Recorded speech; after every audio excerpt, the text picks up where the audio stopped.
మహాదేవుడును మన రక్షకుడు అయిన యేసుక్రీస్తు వారి శ్రేష్టమైన నామంలో ఉదయకాలం అన్నా అనే చక్కని కార్యక్రమాన్ని చూస్తున్న మీ అందరికీ నిండు హృదయంతో వందనాలండి. దేవుని యొక్క మహాకృప మీ అందరికీ తోడయుండును గాక. ఎలా ఉన్నారు మీరు, మీ పిల్లలు, మీ కుటుంబాలు?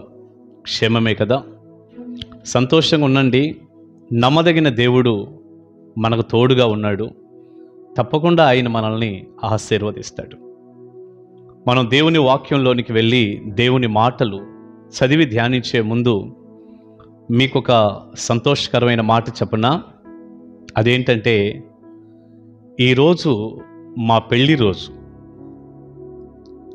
అవునండి, జూన్ 12, 1996వ సంవత్సరం నేను వివాహం చేసుకున్నటువంటి రోజు అన్నమాట.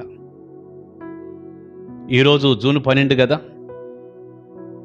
ఇప్పటికి ఎన్ని సంవత్సరాలు అయింది అంటారా? 29 సంవత్సరాలు పూర్తి చేసుకొని 30వ సంవత్సరంలోనికి మేము అడుగుపెట్టాం.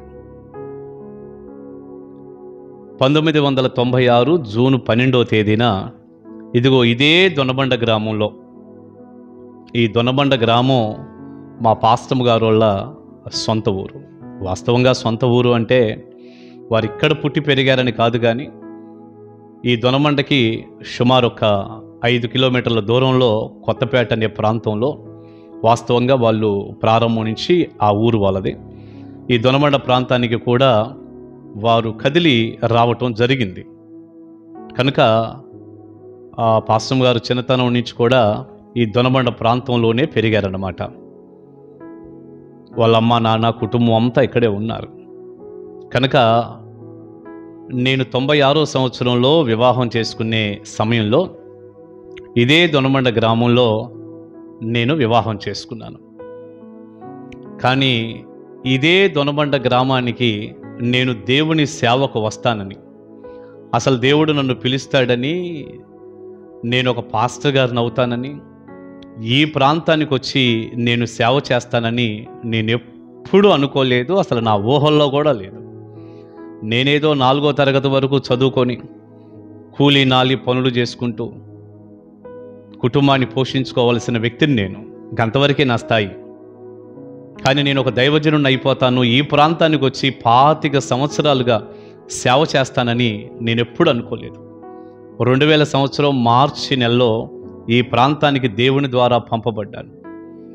దేవుడు నన్ను పిలిచి ఈ ప్రాంతానికి పంపించారు.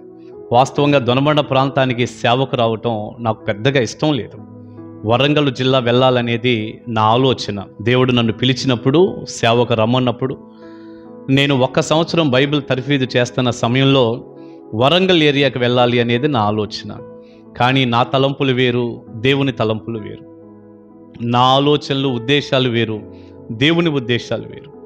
దొనబండ ప్రాంతాన్ని ప్రభువు నాకు చెప్పినప్పుడు అస్సలు నాకు ఇష్టం లేక, ఎందుకంటే కొంచెం కుటుంబస్తులు, ఈ పాస్టమ్ గారు సంబంధించిన రక్త సంబంధులు వీళ్ళందరూ ఉన్నటువంటి ప్రాంతంలో నాకు ఇష్టం అయ్యేది కాదు. ఇక్కడ కాకుండా ఎక్కడైనా మేము అలా వెళ్ళి సేవలో ఎన్నో ఒడిదుడుకులు, కష్టాలు ఉంటాయి కదా. కనుక దేవుని మీద ఆధారపడి అలా సేవ చేయాలి, ఎక్కడో దూరంగా వెళ్ళి అనుకున్నాను. కానీ ప్రభు ఆలోచన వేరు. నన్ను దొనబండ ప్రాంతానికే ప్రభు నడిపించారు. నేను 25 సంవత్సరాలుగా దేవుని చేత పంపబడి కేవలం దేవుని వైపు మాత్రమే చూస్తూ, దేవుని మీద ఆధారపడి, ప్రభువే నా సహాయకుడుగా, పోషకుడుగా ప్రభువునే నేను కలిగి ఉండి 25 సంవత్సరాలు ఏ మనిషి దగ్గర కూడా నాకు ఇది కావాలని చేయి చాపి అడగకుండా ఇన్ని సంవత్సరాలు ఈ రీతిగా సేవలో ప్రభు నడిపిస్తూ వచ్చారు. కనుక మేము వివాహం చేసుకొని దాదాపు ఇప్పుడు 30వ సంవత్సరంలోనికి, 29 పూర్తి చేసుకొని 30వ సంవత్సరంలోనికి మేము అడుగు పెడుతూ ఉన్నాం. ప్రియులారా, ఈ శ్రేష్టమైన సమయంలో పాస్టమ్ గారిని బట్టి మరి నేను చాలా సంతోషంగా ఉన్నానని మీకు తెలియజేస్తున్నాను. నిజంగా ఈమె కాకుండా ఇంకెవరైనా అయితే బాగుండేది అన్నటువంటి ఆలోచన కూడా నాకు ఎప్పుడూ కలగలేదు. ఇక ఒక్క మాటే సరిపోతుందేమోగా. అన్ని విషయాల్లో కూడా నాకు తోడుగా ఉండి, నాకు వెన్నుదన్నుగా ఉండి, సేవలో నన్ను ప్రోత్సహిస్తూ, మరి ప్రభువు నన్ను సేవకు పిలిచినప్పుడు కూడా చుట్టుప్రక్కల ఉన్నటువంటి వారు కానీ, బంధువులు కానీ, ఎవరైనా సరే ఎవ్వరూ కూడా నిన్నేమిటి సేవకు పిలవటం ఏమిటి అంటూ ఎవ్వరూ నా పిలుపుని అర్థం చేసుకోలేకపోయిన సమయాల్లో కూడా పాస్టర్ గారు చాలా సపోర్టుగా ఉండి, దేవుడు మిమ్మల్ని పిలిస్తే తప్పకుండా ముందుకు వెళ్ళండి, దేవుడు మీకు తోడుగా ఉంటాడు, ఎవరేమనుకున్నా అలాంటి ఆలోచనలు మాటలు మీరు పట్టించుకోకూడదు, మీరు దేవుని సేవలో ముందుకు వెళ్ళండి, ఏం పర్వాలేదు, అప్పటికే నాకు 2 పాపలు పుట్టారు కనుక నేను చూసుకుంటాను పిల్లల్ని, మీరు ముందుకు వెళ్ళండి అంటూ నన్ను ప్రోత్సహించటం కానీ, ఇక నేను సేవలోకి అడుగుపెట్టిన ఈ 25 సంవత్సరాల్లో ఉన్నా లేకపోయినా, తిన్నా తినకపోయినా, కష్టమైన సుఖమైన, ఆనందమైన దుఃఖమైన ఇక నాతో పాటే ఉండి ప్రియులారా సేవలో ఎంతో సహకారిగా నా భార్య ఉండటాన్ని బట్టి, పాస్టర్ గారిని బట్టి నేను ఎంతగానో సంతోషపడుతూ ఉన్నాను. 30 సంవత్సరాలు, ఇదిగో 30 సంవత్సరంలోకి అడుగుపెట్టాం.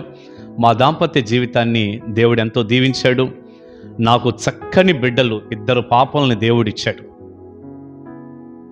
2 బిడ్డలు కూడా చక్కగా సేవలో ఉన్నారు.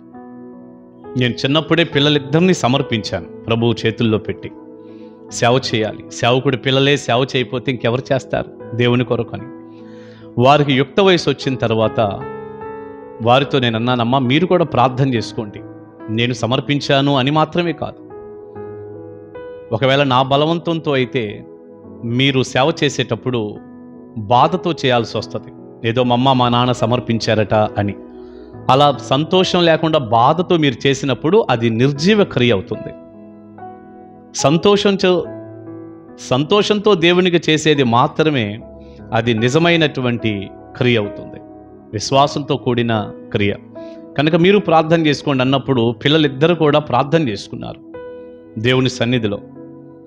2 బిడ్డలతో దేవుడు తన మాట ద్వారా మాట్లాడి 2 పిల్లల్ని కూడా దేవుడు సేవకు పిలిచాడు. ప్రియులారా, నా మట్టుకు నాకెంత సంతోషం. పిల్లలిద్దరూ కూడా ఈ రోజున బలమైనటువంటి సేవా దృక్పథంతో ఉండి సేవ చేస్తున్నారు. ఎక్కడ కూడా జాబ్ ఆలోచనే పిల్లలకి కలగలేదు. ఎందుకంటే దేవుని పిలుపు, దేవుని మాట. ఉద్యోగాలు చేసుకునేటటువంటి విశ్వాసులైనటువంటి వారి పిల్లలు, విశ్వాసులైన దేవుని పిల్లలు మరి ఎన్ని సంబంధాలు వచ్చినా కూడా లేదు మేము దేవుని సేవకు సమర్పించబడ్డాం, పూర్తిగా దేవుని సేవ మాత్రమే మేము చేయాలి, ఆ దిశగానే వివాహ పరిస్థితిలో కూడా ముందుకు వెళ్ళాలి అంటూ ప్రియులారా, అటు మాకు కానివ్వండి, పిల్లలకు కానివ్వండి, అంత చక్కని బలాన్ని ప్రభు అనుగ్రహించారు. మేమందరం కలిసి దేవుని సేవలో కొనసాగుతూ ఉన్నాం. ఏది ఏమైనా దేవుడు ఎంతైనా నమ్మదగిన దేవుడు. ఇదిగో నన్ను, నా భార్యను, నా పిల్లలను దేవుడు దీవిస్తూ, ముఖ్యంగా భార్యాభర్తలుగా మమ్మల్ని వివాహం చేసుకొని 29 సంవత్సరాలు పూర్తి చేసుకొని ఇలా 30వ సంవత్సరంలోనికి రావటానికి ప్రభు ఎంతగానో కృప చూపాడు. సమస్త మహిమ ఘనత ప్రభావాలు యేసయ్యకే చెల్లునుగాక. ప్రియులారా, మరి 30 సంవత్సరాలు వివాహ జీవితంలో ముందుకు వచ్చామంటే చిన్న విషయం కాదు కదా. దేవుడు ఎంత కృప చూపాలి, ఎంత ఆయుష్నివ్వాలి, మా ఇద్దరి మధ్యలో ఎంత ఆ అండర్స్టాండింగ్ ఇవ్వాలి, ఎంత ఐక్యతని, ప్రేమను, సమాధానాన్ని కలిగించాలి. ఈ రోజున మీరు చూస్తున్నారుగా, ఇట్లా పెళ్ళైతే అట్లా ఇబ్బందులు పడిపోతున్నారు. కానీ 30 సంవత్సరాలు దేవుని కృపలో, అన్ని ఒడిదుడుకుల్లో ఆయన హస్తం తోడుగా ఉంచి ఈ రోజుకి ఇంత సంతోషంగా, క్షేమంగా నన్ను, మమ్మల్ని నడిపించాడు దేవుడు అంటే నిజంగా దేవుణ్ణి స్తుతించకుండా ఎలా ఉండగలం? చక్కని పరిచర్యను ప్రభు ఇచ్చారు. అనేక మంది విశ్వాసులైనటువంటి దేవుని పిల్లల్ని ఇచ్చారు. వాళ్ళందరికీ చక్కగా వాక్యం చెప్పి వారిని పోషించి వారికి సేవ చేసే ఆ గొప్ప అవకాశాన్ని కూడా ప్రభువు మాకు ఇచ్చారు కదా. అలా దేవుడు ఎంతగానో మమ్మల్ని దీవించాడు. మరి ఈ సమయంలో అసలు కుటుంబం ఎప్పుడు ఎలా ఆశీర్వదింపబడిద్దో 128వ కీర్తనలో ఉందండి. నేను అవన్నీ వివరించను కానండి ఈ సమయంలో. అలా నేను చదివి మీకు క్లుప్తమైనటువంటి మాటలు చెప్తాను చూడండి. ఈ వాక్యంలో ఏముందంటే, యెహోవా యందు భయభక్తులు కలిగి ఆయన త్రోవల యందు నడుచు వారందరూ ధన్యులు అని ఉంది. దేవుని యందు ఒక వ్యక్తి భయభక్తులు కలిగి ఆయన త్రోవల్లో నడిస్తే వారు ధన్యులు. ధన్యులు అంటే ఆశీర్వదింపబడిన వారు అని అర్థం కదా. సంతోషంగా ఉన్నవారు లేక అదృష్టవంతులు, ఇన్ని పదాలు ఉన్నాయి దాంట్లో. నిజమైన ఆశీర్వాదం దేవుని యందు భయభక్తులు కలిగి ఉండటం, ఆయన త్రోవల యందు నడవటం. అలా ఉన్నటువంటి ఒక వ్యక్తి కుటుంబాన్ని దేవుడు ఎంత దీవిస్తాడంటే ఇక్కడ రాశాడు, నిశ్చయముగా నీవు నీ చేతుల కష్టార్జితము అనుభవిస్తావు. ఎక్కడా నష్టం లేకుండా కష్టపడినటువంటి ద్రవ్యం మీద దేవుని యొక్క దీవెనలు నిండుగా ఉంటాయి. నీవు ధన్యుడవు, నీకు మేలు కలుగును. దేవుని యందు భయభక్తులు కలిగినటువంటి వ్యక్తి ధన్యుడిగా ఉంటాడు. వారి జీవితాల్లో దేవుడు మేలు చేస్తాడు. మరొక మాట అన్నాడు 3వ వచనంలో దేవుడు, నీలోగిట నీ భార్య ఫలించు ద్రాక్షవల్లి వలె ఉండును. భార్య ఎలా ఉంటుందట? ఫలించే ద్రాక్షవల్లి, ఫలాలు లేకుండా ఎండిపోయిన ద్రాక్షవల్లిగా కాదు. ఏదో లోక సంబంధంగా దేవుణ్ణి బాధ పెట్టుకుంటూ, ప్రియులారా, సరైన ఆత్మ సంబంధమైన వాతావరణాలు లేకుండా విసిగించేటటువంటి రీతిలో అట్లా కాదట. ఫలించే ద్రాక్షవల్లి నిజంగా భర్తకి ఎంత సంతోషాన్ని కలిగిస్తుంది, పిల్లలకి ఎంత సంతోషాన్ని కలిగిస్తుంది, కుటుంబాన్ని ఎంత బాగా చూసుకుంటుంది. జ్ఞానవంతురాలు తన ఇల్లు కట్టుకోను అన్నాడు కదా. ఈ మాటలన్నీ కూడా ఫలించే ద్రాక్షవల్లి లాంటి భార్యలకు ఉంటుంది. నిజమే, ఒక వ్యక్తి దేవుని యందు భయభక్తులు కలిగి ఉంటే వారి భార్యలు కూడా చక్కగా ఫలించే ద్రాక్షవల్లి వలె ఉంటారు. నీ భోజనపు బల్ల చుట్టూ నీ పిల్లలు ఒలీవ మొక్కల వలె ఉందురు అన్నారు. ఎంత మంచి మాట అండి. ఒలీవ చెట్టుకి ఒలీవ మొక్కకి బైబిల్లో ఎంతో చక్కటి ప్రథమ స్థానం ఉంది. ఆశీర్వదింపబడిన చెట్టు అని చెప్పుకోవచ్చు. పిల్లలు కూడా అంత ఆశీర్వాదకరంగా ఉంటారట దేవుని యందు భయభక్తులు కలిగిన వాడి కుటుంబంలో. మరొక మాట అన్నాడు, యెహోవా యందు భయభక్తులు గలవాడు ఏలాగున ఆశీర్వదింపబడును. సియోనులో నుండి యెహోవా నిన్ను ఆశీర్వదించును. నీ జీవిత కాలమంతయు యెరూషలేమునకు క్షేమము కలుగుట నువ్వు చూచెదవు. నీ పిల్లల పిల్లలను నీవు చూచెదవు. ఇశ్రాయేలు మీద సమాధానముండును గాక. పిల్లల ఆశీర్వాదాలన్నీ కూడా దేవుని యందు భయభక్తులు కలిగినటువంటి వ్యక్తికి ఉండే దీవెన. అతడు ధన్యుడవుతాడు. కష్టార్జితం మీద దీవెన. భార్య ఏమో ఫలించే ద్రాక్షవల్లి వలె ఉండి అదొక ఆశీర్వాదం. పిల్లలు ఒలీవ మొక్కల వలె ఉండి అదొక దీవెన. సియోనులో నుండి దేవుడు దీవిస్తాడు. జీవితకాలం అంతా కూడా యెరూషలేమునకు క్షేమము కలగటం చూసే అంత సంతోష సమాధానాలు ఉంటాయి. పిల్లలను చూసే అంత ఆయుష్ కానివ్వండి, ఆరోగ్యాన్ని కానివ్వండి ప్రభు ఇస్తారు.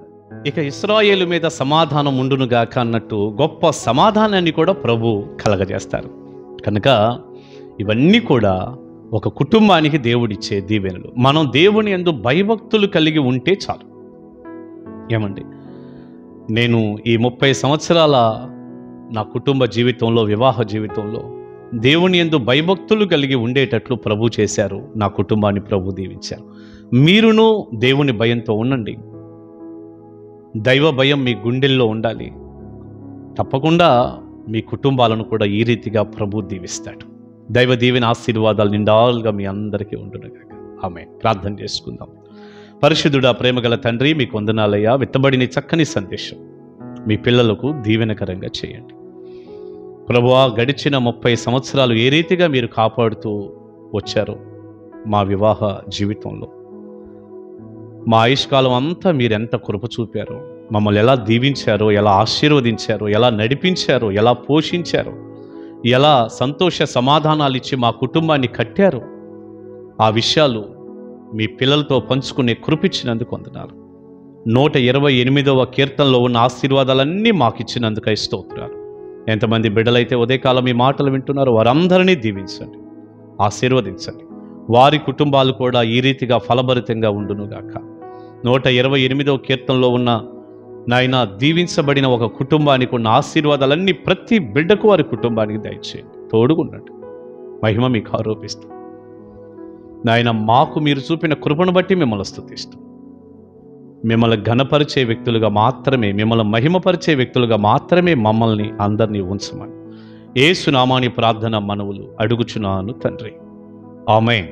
ఆమేన్. God bless you. దేవుని మహాకృప మీ అందరికీ తోడై ఉండునుగాక. కలుసుకుందాం ఉదయకాలం మన్నాలో. Praise the lord.